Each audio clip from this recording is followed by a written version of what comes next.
by project-affected persons under the Karuma HydroPower project. Right Honorable Speaker, on the issue of outstanding compensation claims, as the committee rightly mentioned, out of the 125 outstanding claims, 6 are civil suits that are before the courts of law, and the ministry is seeking the support of the Attorney General to expedite closure of these cases. The remaining 119 claims relate to physical resettlement in Lapono village in Nwaya district, and the ministry is currently engaging NEMA, Nwaya district local government, to fast-track the necessary approvals required to commence procurement of contractors to construct the physical resettlement facilities. The ministry has also budgeted for the construction of the resettlement facilities in the budget of the financial year 2025-2026, and our prayer is that this request is prioritized during the allocations and releases. Right Honorable Speaker, on the issue of compensation of ghost landlords, the ministry takes note of the committee's recommendation and will immediately commence investigations on the alleged ghost landlords and report back to Parliament. The ministry also takes note of the committee's recommendation on the compensation of rightful owners subject to the findings of the investigation. On the issue of evaluation of resettlement, of the resettlement action plan, Right Honorable Speaker, the ministry is committed to fast-track the outstanding resettlement action plan, and in line with this, we have engaged the services of a consultant to address the outstanding RAPs and grievances under dam site. The consultant has constituted a grievance redress committee at village, sub-county, and district level to support the process. Additionally, the ministry is engaging the Attorney General, NEMA, and Nwaya District local government to fast-track the necessary actions required to close the outstanding civil suits and attain approvals necessary to commence procurement of contractors to construct the physical resettlement facilities as well budgeted for in the financial year 2025-2026. The remaining period of the financial year 2024-2025 shall be used to attain the necessary approvals and procurement of the contractors. Right Honorable Speaker, on the same issue,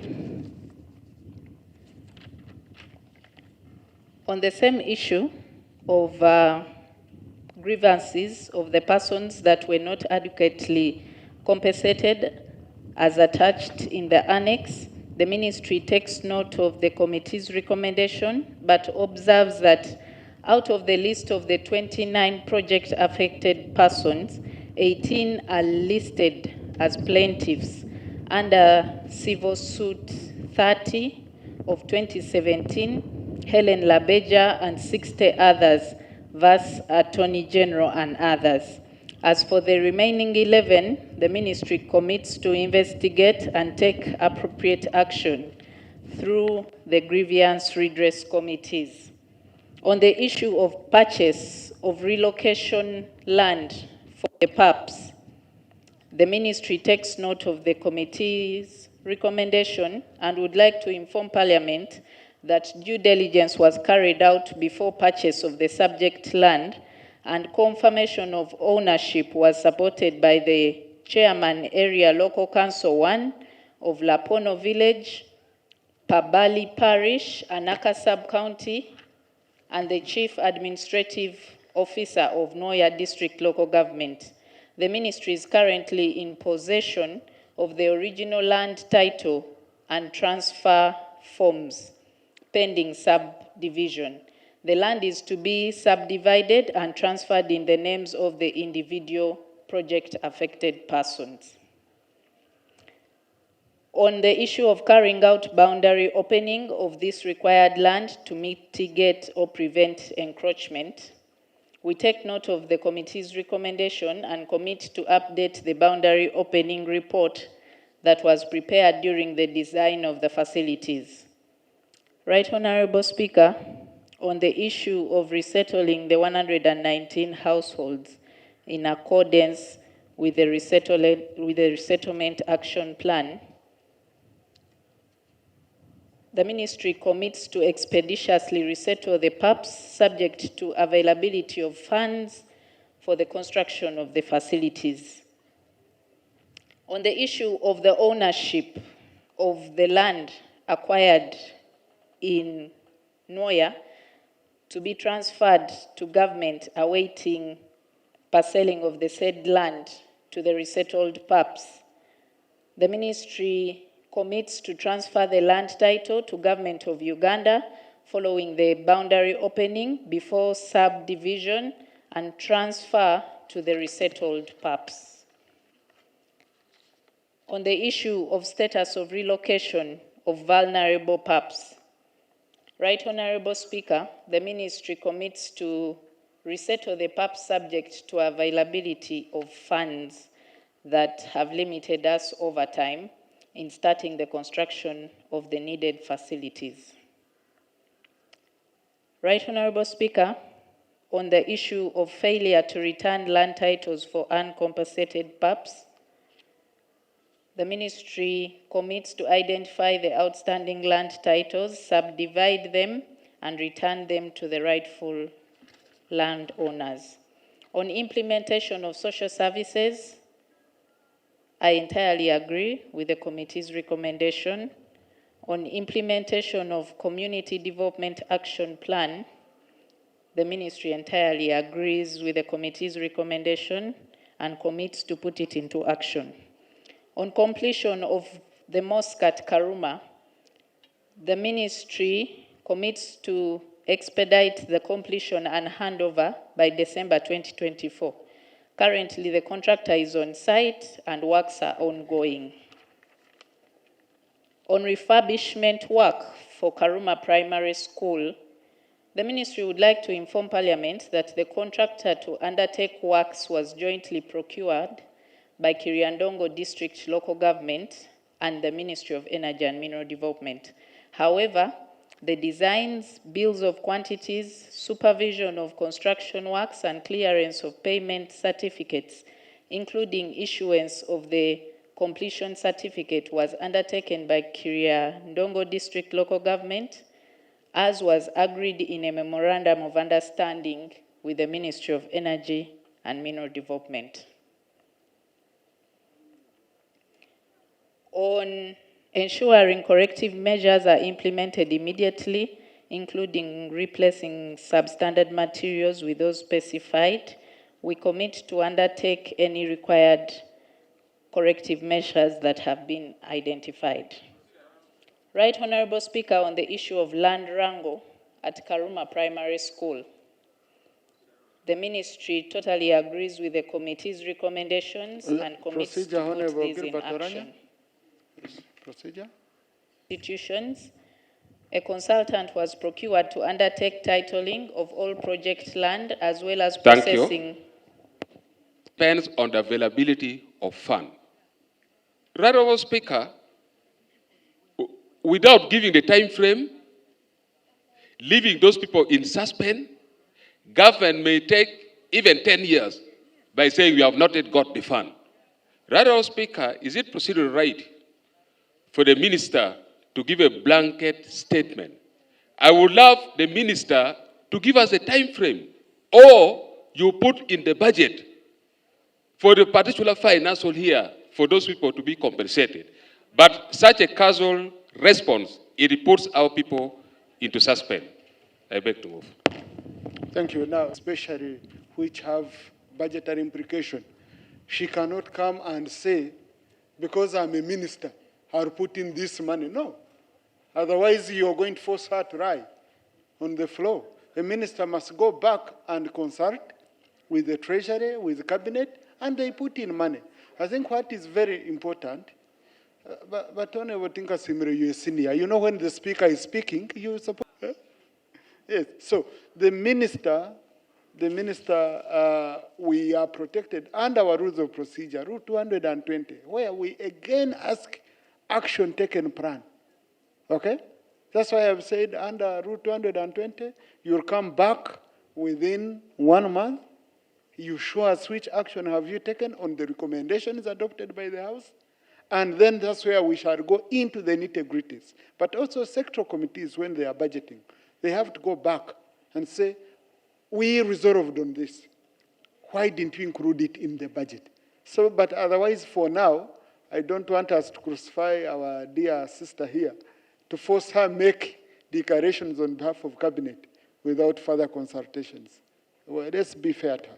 Honorable Tinka, Simire. Sides of the executive and the people of Uganda. Mr. Speaker, you are aware of the provisions of Article 26 of the Constitution of the Republic of Uganda. For avoidance of doubt, it says that compensation shall be timely.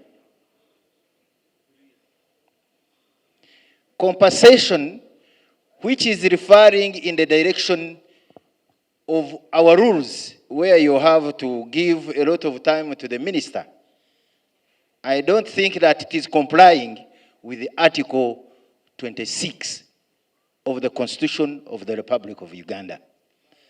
The guidance I am seeking, in the first where you have the Constitution saying this, and the rules giving you a leeway to balance. How do we proceed? Right Honorable Speaker. In the face that our people are suffering, because I can't give you my land to carry out a project. Then you want me to wait for 3, 5, 6 years? No, it is unacceptable. Thank you. That's why people are running to court, because the Constitution says timely. Thank you. Now, you have to be cautious. Either you want to appease the public that you talked and you resolved, or you know you have to be practical. That's why your resolutions are advisory. So even if now I say, Minister, tomorrow I want you to go and compensate, and she has no money, what will it tell you? Did you include this money in the budget? No. So if it is to be paid urgently, she has to go, process a supplementary, come back here, you approve it. And that's why I was very cautious. If you had me, after your resolution, I said, Honorable colleagues, this is an urgent matter. Therefore, Honorable Minister, come back within 1 month. And also, that's why there is a window. Where someone feels the route for Parliament is short, they take the one of court. There are those who have taken the one of court, because the one of Parliament will remain advisory. But the one of court is mandatory. So, honorable colleagues, I don't want to sit here and I feel I can direct that pay tomorrow and then money will be released. No, I know I don't have that power, unless I want to lie to myself. So I want us to remain within the limit of what kind of power do we have, not to give false hope where you cannot have. Even court, by the way, even if court declares that go and pay, it brings in the element of interest, because it knows someone might not be able to raise money. Therefore, they say, for the time you've not paid, please go on paying interest until you get the payment. So let's work together, honorable colleagues. Let's be harmonious. Let's support the minister in her endeavors to get this. And in 1 month, we shall call her back to come and explain what they've done, because some of the items are budget neutral. Okay? Those which are budget neutral, she should be able to expedite the process quickly. Those which require money, she will come here and we support the budgeting process. Honorable Nyamutoro, honorable colleagues, I can tell you, I don't know whether you have a shop where I will go and I buy time. Okay? I don't direct me a shop in Guru where I will buy more time to complete these matters. If we continue with this procedure, you know. Honorable Nyamutoro. Thank you, right, as well as processing land titles for the public institutions affected by the project. The consultant is currently on site. On the issue of grievance handling mechanism, for the remaining 11, the ministry commits to investigate and take appropriate action through the grievance redress committee and report back to Parliament. On the Karuma HydroPower plant, PAP's Orphanage Scholarship Fund, the ministry agrees with the committee's recommendation, and however, our prayer is that the audit is undertaken by the Office of the Attorney General on the issue of regular audits to be conducted to ensure transparency and accountability in the fund's management. Right, Honorable Speaker, like the chairperson of the committee rightly stated, and supported by the area members of Parliament from the project affected areas, this is a matter of not just urgency, but also very sensitive to the communities. The ministry is working tirelessly to see to it that we have these project affected persons settled, and we call upon the support of Parliament in seeing that our budgeting for the financial year 2025-2026 is prioritized during allocations to enable us have this issue settled once and for all. I thank you, right, Honorable Speaker. Thank you. Honorable Minister, our advice would be, these are issues which are very straightforward in terms of the law. Present a case to Cabinet and see, we have passed very many supplementaries.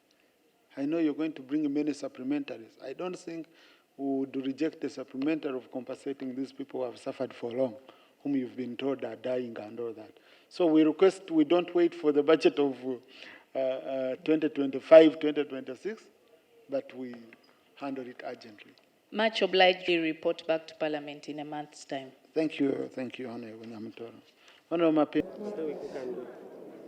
In September, to be exact, September 12th, 2023, the Office of the Right Honourable Speaker referred to Parliament, to the Committee of Environment and Natural Resources, a petition filed by the Environmental Governance Institute on behalf of the project-affected persons of the Karuma HydroPower project.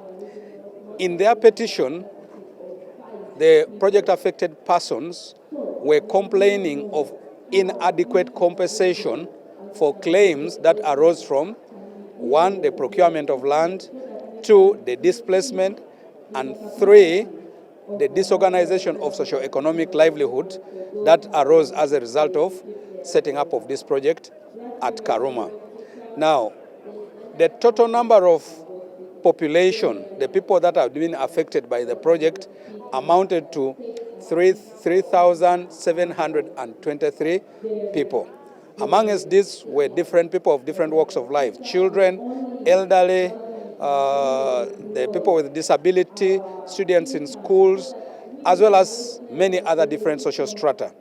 Now, when this report came to us, the petitioners that were led by the Environmental Governance Institute of Uganda were requesting Parliament, 1, to inquire into the delay by government of Uganda to ensure that adequate compensation is accorded to those that have been affected by the project. Number 2, that there had been some unbona fide landlords, people that had come in to masquerade in as though they are also affected and wanted to take claim on behalf of others. Number 3, that there are people genuinely who had been compensated, because out of the general number of people that needed to be compensated, a total of 119 different families had not received any monetary compensation. Besides this, another 125 people had wished to be given resettlement.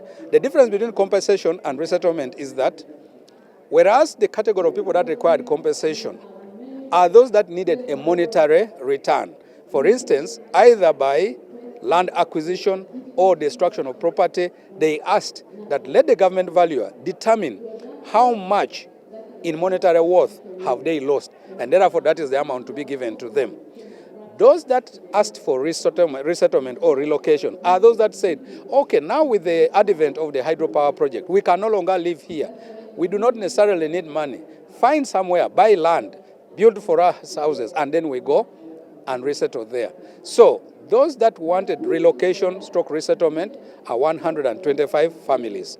And those that are outstanding in as far as compensation is concerned are 119 families. The total valuation as per the government valuer was supposed to be 4,256 for the total claim that the government valuer had determined. However, you will note that whereas at the time of determining this valuation, government had projected that the disturbance allowance for these affected persons should have been at 15% of the compensation claim, which was 4.256. Unfortunately, because government needed to urgently implement the Karuma hydropower dam, due to the delay in determining the compensation amounts, people got affected, and therefore the amount in as far as the compensation allowance was increased from 15 to 30%. This automatically resulted in a shooting up of the valuation amount to 6.3 billion. So the argument they have now is, one, there are aspects that were defined in the RAP, Resettlement Action Plan, where they said, one, compensation. Return to those from whom property has been taken by way of land or property has been destroyed, the equivalent sum of the valuation. Two, those whose social livelihoods by way of families, settlements have been destroyed, take them somewhere. Three, due to the advent of a hydropower dam, there might be distortion of the schooling environment. Ensure that there is a school here, ensure that there is a water supply system here, ensure that there is a health center there. That is what the RAP, the Random Resettlement Action Plan, was encompassing. Now, this petition asked of government that let the Ministry of Energy and Mineral Development ensure that all these aspects are addressed, because it is planned that by the 24th of September 2024, government of Uganda shall be commissioning the project, meaning that the aspect of construction, engineering and construction will have closed. And if by then the people have not been compensated, it would mean that government would have negated on its part of the agreement signed with the communities. But also the challenge with it is it may lead to the persons that have been affected losing trust in future government undertakings. But also, three, the project will lose support of the local community. So, as a committee, we went down and followed this through. On the part of government, we actually realized that it is true that these claims are largely as a result of delay or failure by government to honor its part. Number two, as a consequence of delay, we have ended up getting penalties by way of provisions of the agreement, which has resulted into the increase in the compensation amounts. Number four, that indeed there are some of the families that are now destitute. Their homes were broken down. Their land was taken. They don't have a means of livelihood. But at the same time, we have not done anything as government to cater for this. Then on the aspect of the community action development development plan set up, government had promised that they would build a secondary school in that area. This secondary school, unfortunately, was built in Masindi rather than in Kriandongo around Karuma. There had been a plan that a health center 2 of the area would be upgraded to health center 4. That has not yet been done. These people are the source where government is going to generate 600 megawatts of power into the national grid. But they are saying, how do you be a host area of a hydropower project and you don't have electricity connection? So these are some of the setup issues that the committee established.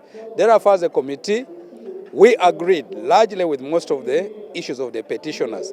The only aspect where we thought that there needs to be reassessment is on determining the actual claimants, because there are a few people who are actually imposters. We would not like government to do an omnibus completion of compensation and also cover for people who have been imposters and not actual landlords. But for all the other issues, the committee says, one, government come good on the agreement you undertook with your people. Two, ensure that these people that have been affected are actually given what is due to them, and not just a matter of compensation, the equivalent of what it is as of today.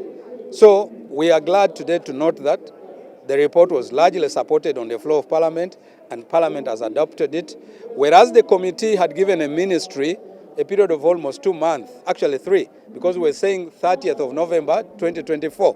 But the Right Honourable Speaker, in his ruling, said no, that is a very long period. They want the Ministry of Energy and Mineral Development to return to Parliament within 1 month, which I suppose if today is the 30th, it's about 30th of September.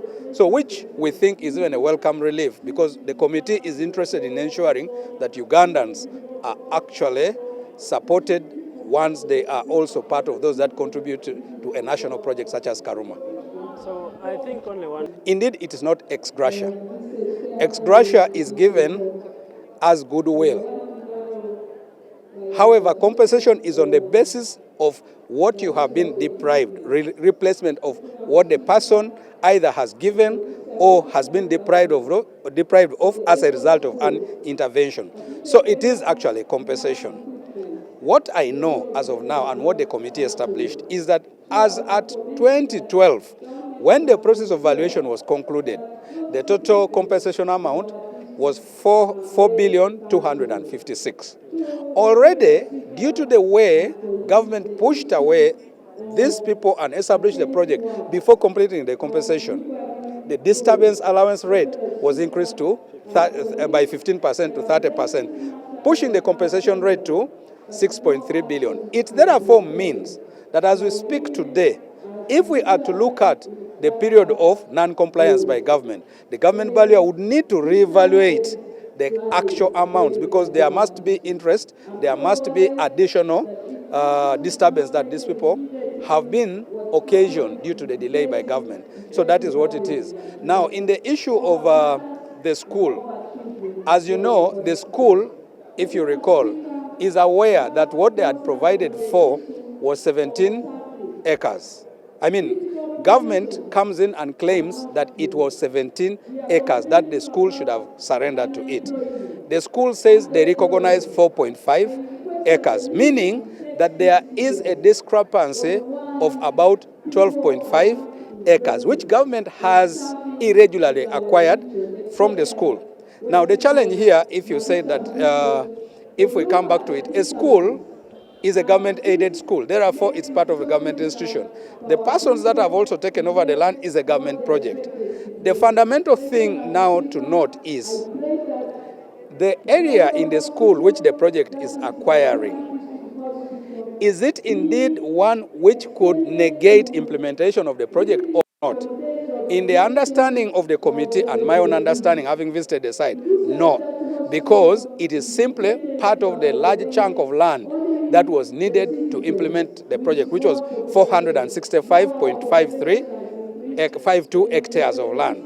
So, my understanding is, during the re-evaluation and, the redemarcation process, it is important that government recognizes that we can have Karuma operating very well and effectively, but also we need schools to be able to receive the children of the people being served by the dam and working in the dam to go and receive education.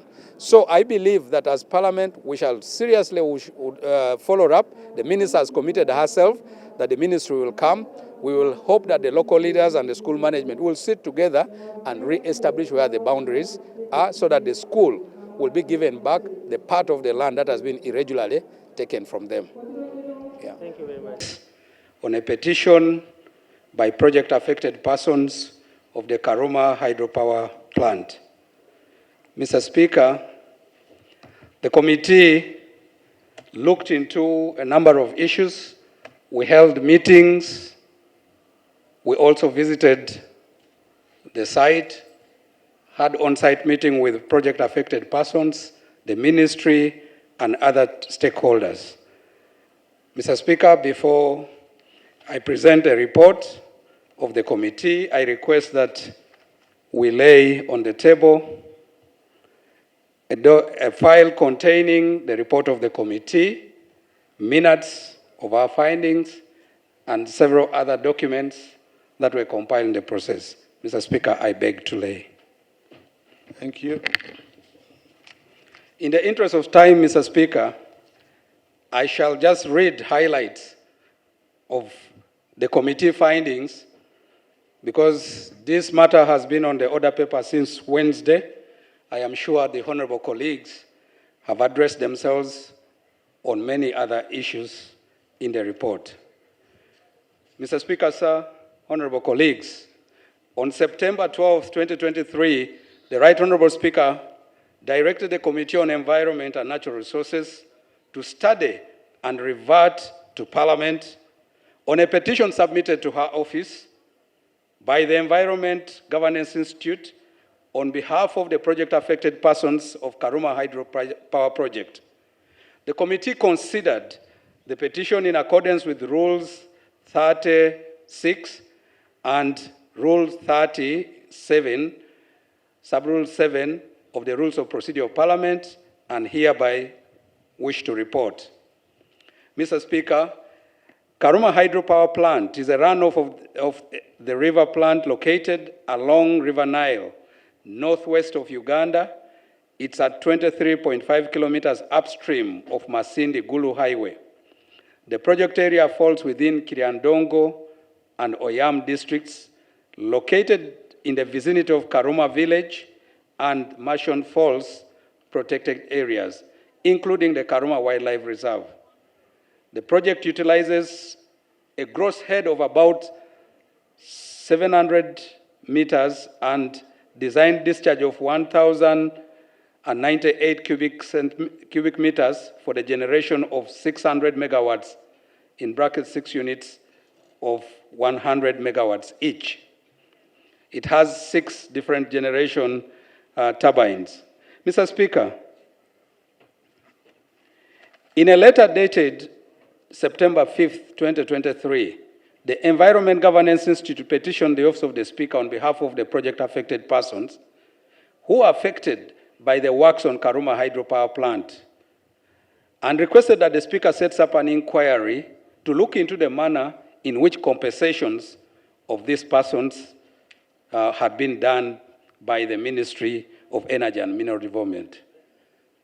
The petition by the Environment Governance Institute recognizes that in 2021, the government of Uganda, facilitated by the Ministry of Energy and Mineral Development, initiated the acquisition of 465.52 hectares of land in Karuma and Awo villages in Mutunda sub-county of Chiriandongo district and Nora and Akurudia villages in Kamdini sub-county of Oyam district to make way for the construction of the hydropower plant. Energy Infrastructure PVT Limited was contracted in 2010 to prepare and carry out a resettlement action plan, in brackets RAP, and a livelihood restoration assessment for the Karuma HydroPower project. Consequently, between October and November 2011, it undertook a population census and land survey on behalf of the Ministry of Energy and Mineral Development to assess the socio-economic characteristics and property evaluation of the affected individuals. This data was used to compile a resettlement action plan report that was finalized in 2012.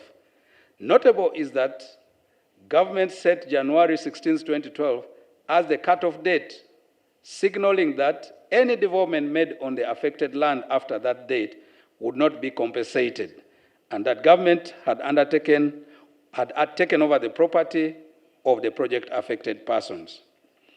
The grievances of the PAPs those are project affected persons, in the petition included 1, failure to relocate vulnerable project affected persons. 2, lack of social services. 3, uncertainty about the proposed relocation areas in Lapono village in Nwea district. 3, unfair land acquisition.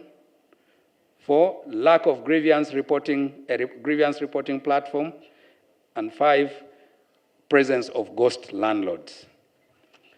Mr. Speaker, sir, the prayers of the petitioners included, among others, that Parliament should establish a commission of inquiry to thoroughly investigate the compensation issues around the Karuma HydroPower project. 2, that the government should adhere to the guidelines for compensation assessment under the land acquisition framework. Number 3, that government should urgently construct houses for the displaced household. And 4, that the Minister of Energy and Mineral Development should establish a grievance handling committee. In response to the prayers of the petition, the committee therefore set out the following objectives to look into the matters raised in the petition. 1, that we wanted to determine whether the the Environment and Natural Resources Committee has the capacity and competence to look into the matter, since the petitions had prayed for a commission of inquiry. 2, to assess whether there was fair, adequate, and prompt compensation of the PAPs. Number 3, to ascertain the status of implementation of the resettlement action plan. And 4, to report any other matter incidental to this. Mr. Speaker, I will skip the methodology. I'll just go straight to the committee findings. Mr. Speaker, sir, under 5.1, the land and number of people affected by the project. The total area affected by the project, that is the Karuma HydroPower project generation site, is 462.52 hectares. Out of these, 238.6 hectares is land from the Karuma conservation area. 192.7 hectares is private land belonging to the project affected persons, while 34.17 hectares belongs to NORPAC. The land belonging to the project affected persons is in Karuma and Awo villages in Mutunda sub-county in Kriandongo district, and Akiridia and Nora villages in Kamdini sub-county in Oyam district. Mr. Speaker, the total number of affected households was stated at 414, out of which 280 are landowners and 134 are tenants. The total population of the affected households is 3,735, comprising 50.04% male against 49.96 female. Mr. Speaker, on the assessment of the competence of this committee to undertake the assignment, under Article 90 of the Constitution of the Republic of Uganda. Honorable, by the time we assign you, we know. Thank you. Thank you, Mr. Speaker. Much obliged. Evaluation of the status of PAPs, outstanding compensations. Mr. Speaker,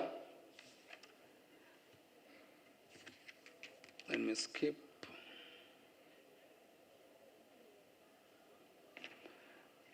Let me skip those, Mr. Speaker. Compensation, one of the issues was that the committee observed that despite the significant progress made in the compensation process, the Minister of Energy and Mineral Development is in contravention of Article 26(2) of the Constitution to the extent of the 125 claims. We recommend, therefore, Mr. Speaker, that the Minister of Energy and Mineral Development expedites the compensation process of the 125 outstanding claims as required by law. Mr. Speaker, on compensation of ghost landlords, The committee observed that the presence of ghost landlords has resulted in the rightful PAPs being deprived of the compensation they were entitled to.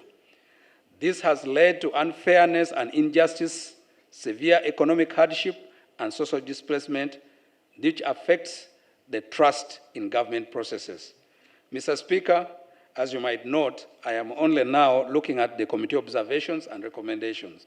Therefore, the committee recommends that the Minister of Energy and Mineral Development should collaborate with the relevant authorities such as Minister of Lands, Housing and Urban Development, especially the Office of the Chief Government Valuer and the Office of the Auditor General, to conduct a thorough investigation on the issue of ghost landlords.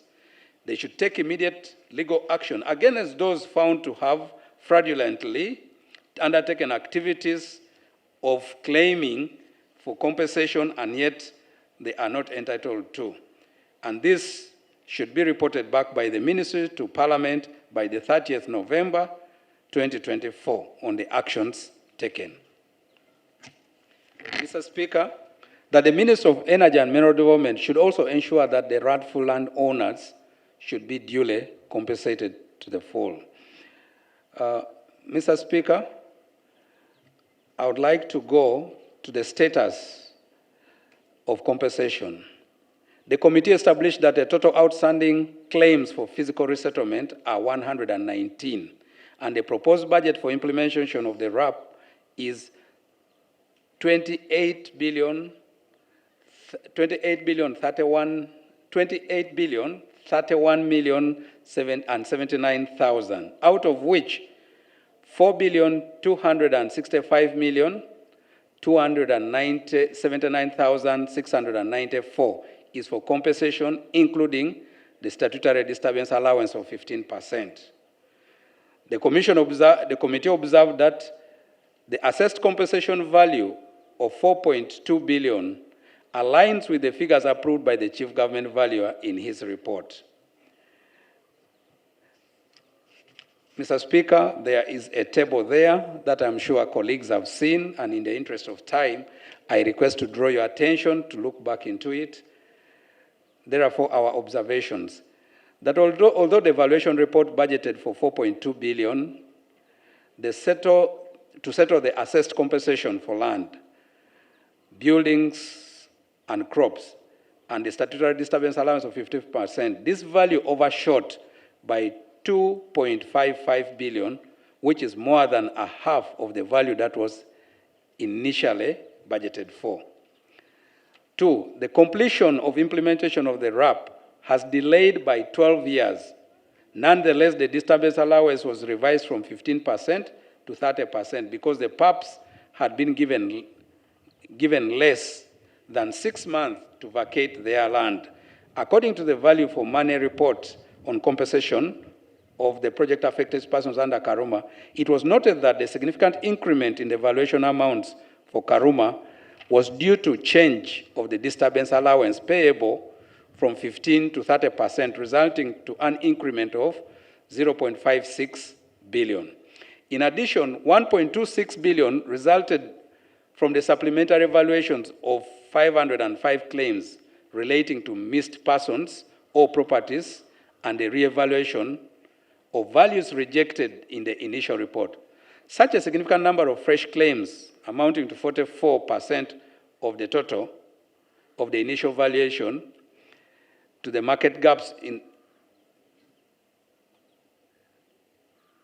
I beg your pardon, such a significant number of fresh claims following the total valuation points to gaps in the work done by the consultant and inadequate supervision by the Minister of Energy and Mineral Development. Number 3, purchase of land for the resettlement of PAPs and court cases were a different budget item which does not form part of the valuation compensation sum item that amounted to 4.26 billion. The committee is in receipt of the cases where PAPs claim they were not adequately compensated, besides the 6 cases that are in court. These are provided as Annex 2. The recommendations. The committee recommends that the Ministry of Energy expedites the implementation of the RAP so as to fully acquire the project land.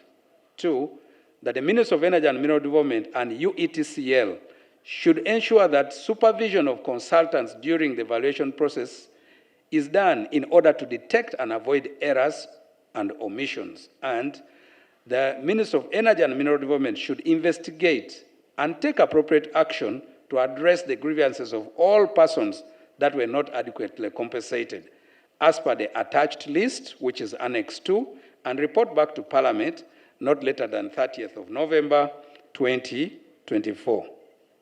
On the status of land acquisition for relocation of vulnerable PAPs, the observations.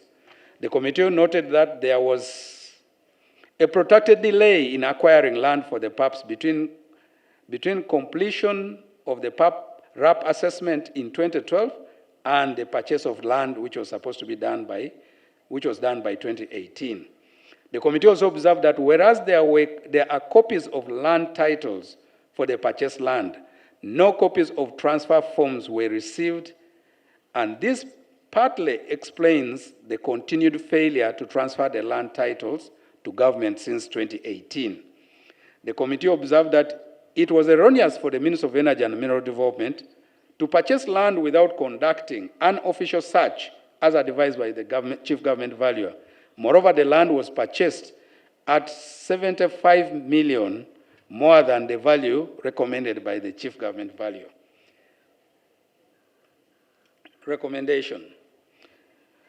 The committee recommends that the Ministry of Energy and Mineral Development and the Ministry of Lands, Housing and Urban Development should conduct a search of the land to ascertain the ownership status of the purchased land, as this will enable or facilitate clarification of other imposters who have also been claiming for compensation. Number 2, that the Ministry of Energy and Mineral Development should carry out boundary opening of this acquired land in order to mitigate and prevent encroachment of land for the project. Number 3, the Ministry of Energy and Mineral Development should ensure that ownership of the land acquired in Ngora is expeditiously transferred to government awaiting parceling of the said land for the resettlement of project-affected persons. I think that should be Noya.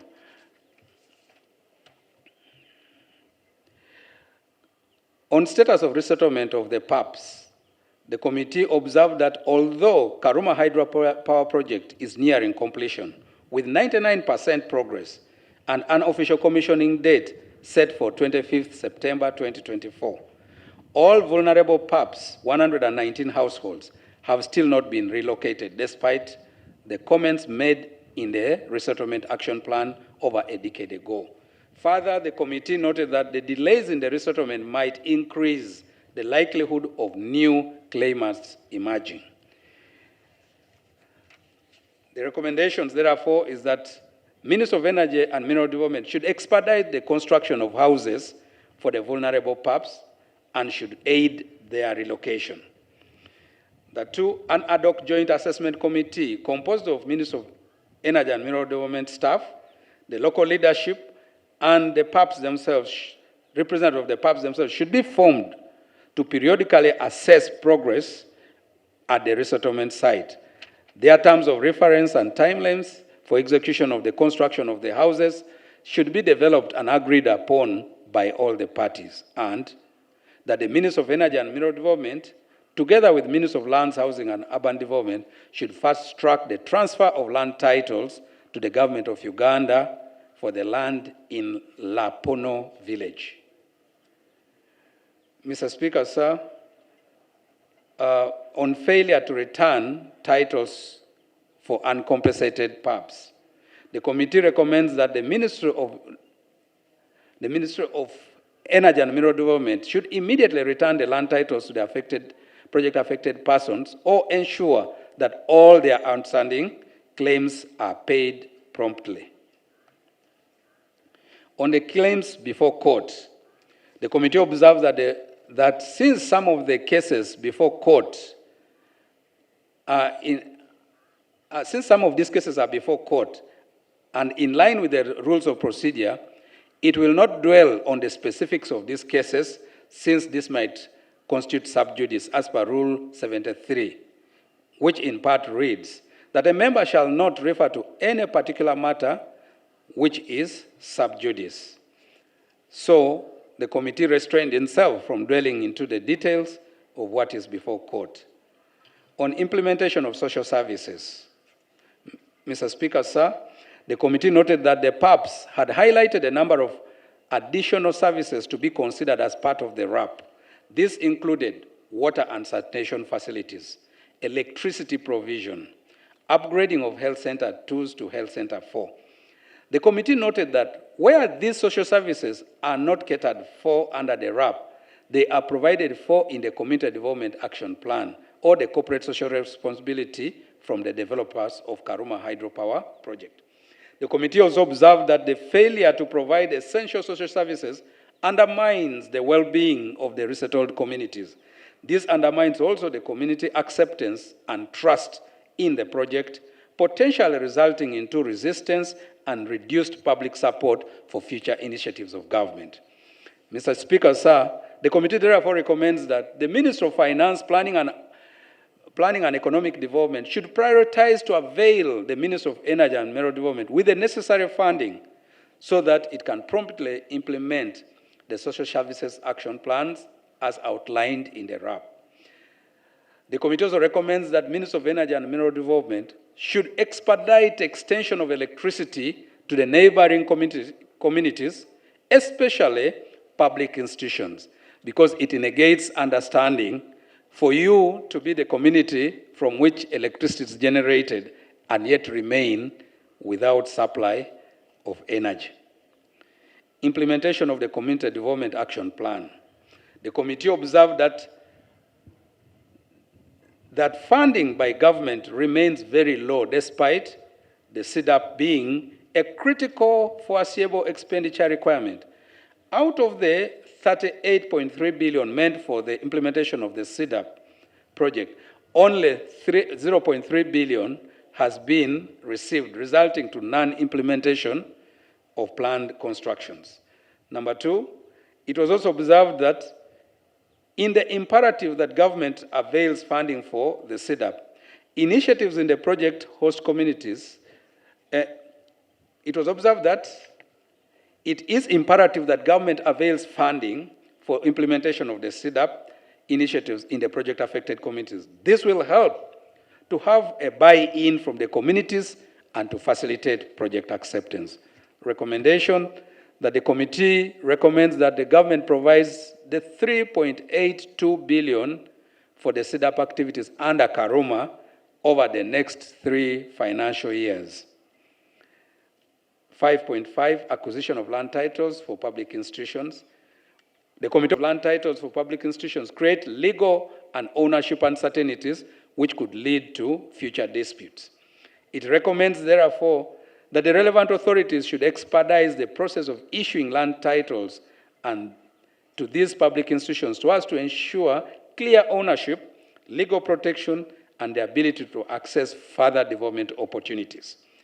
Number two, that the Minister of Energy and Mineral Development should refrain from boundary opening on land that they have not fully acquired until the PAPs have been fully compensated and relocated. Mr. Speaker, as we come towards the end of this report, on the issue of land ruggles at Karuma Primary School. Mr. Speaker, the committee established that there is a dispute regarding the amount of land taken from Karuma Primary School. The school survey reports indicate that 17 acres were initially available, out of which 8 acres were taken by the Minister of Energy and Mineral Development, while the Minister of Energy and Mineral Development contends that 4.7 acres were acquired. This discrepancy arises from conflicting survey reports between the two. The committee therefore recommends that an independent survey be conducted to resolve the discrepancy in land measurements and ensure accurate documentation and demarcation.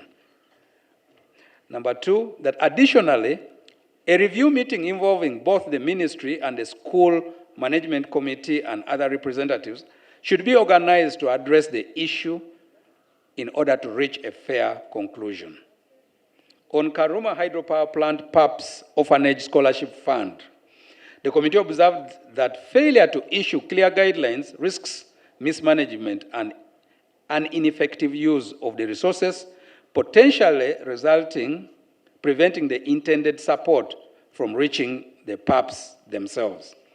The committee therefore recommends that the Minister of Energy and Mineral Development, in collaboration with the relevant district local governments, should urgently develop and disseminate clear guidelines for utilization of the Orphanage Scholarship Fund.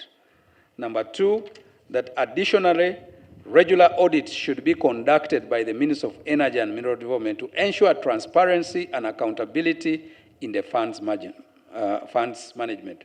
In conclusion, Mr. Speaker, sir, Right Honourable Speaker and colleagues, after a thorough investigation into the grievances of the project-affected persons of Karuma Hydropower project that were raised in the petition, the committee has established significant gaps in the implementation of the resettlement action plan, and as well as the compensation process.